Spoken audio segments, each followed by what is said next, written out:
You're listening to the Essential Geopolitics podcast from Stratfor, a RAIN company. I'm Emily Donahue. As more countries begin vaccinating against COVID-19, there have been some remarkable developments. New variants impacting vaccine effectiveness, EU shortages, U.S. struggles with distribution, and whole nations that have received no vaccines at all. As Stratfor forecast in its annual report, there will be months of challenges ahead. One country we're watching, Israel. Ryan Bohl is a Middle East and North Africa analyst for Stratfor. Ryan, let's talk about Israel's vaccine rollout. Well, Israel right now is the number one in terms of how many vaccines have been administered to people. The numbers that they're at is above 30% who have had the first version of the Pfizer vaccine, and then there's millions more who have had the second dose as well. So they're one of the most vaccinated countries in the world, and they're giving us a lot of insight into not only how the vaccines work and how they are interacting with these variants, but also how can states successfully manage a rollout like this. As you said, Israel's been very successful at getting out the vaccine. What's made this possible? Well, the Israelis decided very early on that they were going to take a centralized and strategic approach to the vaccine rollout. Now, they had a few advantages, of course. They're a small country, and their healthcare system is pretty centralized and has a lot of experience with public health interactions. So, unlike in the United States, where it's decentralized and often run by private businesses, Israel had a pretty strong healthcare system where they were able to take a centralized strategy from the get-go.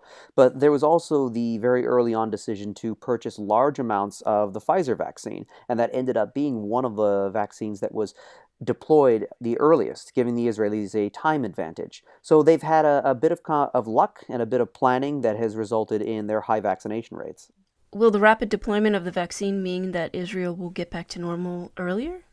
Well, it's possible. In a lot of ways, the Israelis are racing for normality as soon as the early summer.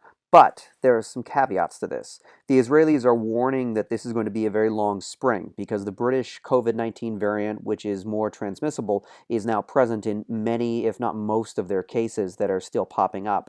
They're worried that this more spreadable version of COVID-19 from the UK will outpace their vaccination program. So even as they're getting their vaccines into the arms of their most vulnerable population, people over 60, people with pre-existing conditions, nevertheless, the UK variant is infecting large numbers of younger folks and non-vaccinated folks, and those people are still ending up in hospital at a rate that keeps the healthcare system under strain. So while they are being successful in getting those vaccines out, the virus itself has now changed just enough to make it so that they can't race for the normality that they were hoping for. They were really hoping to have the entire nation vaccinated by the end of March, and by that time they would start to lift the restrictions, at least internally.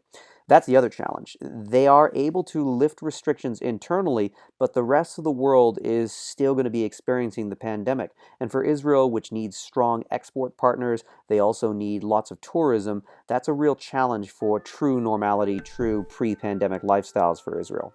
Ryan, given that there are even more variants than the one you mentioned, what are some of the wider lessons we're learning while watching the vaccine rollout in Israel? Well, we're certainly seeing that some of these vaccines won't work as well against the variants. We also know that some of these variants, like the UK variety, are going to spread so quickly that even if you do have widespread vaccination, that doesn't mean a guarantee to lowered hospitalization rates. That doesn't necessarily mean that your population is suddenly less at risk.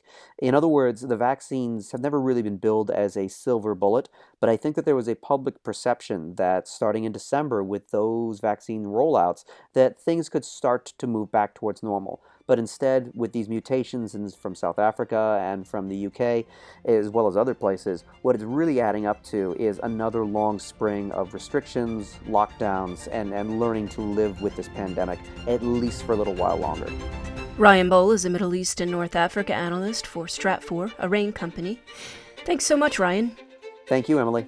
You can stay up to date on all of the geopolitical analysis from Stratfor. Sign up today for the free newsletter. Visit worldview.stratfor.com. That's worldview.stratfor.com. I'm Emily Donahue. Thanks for listening.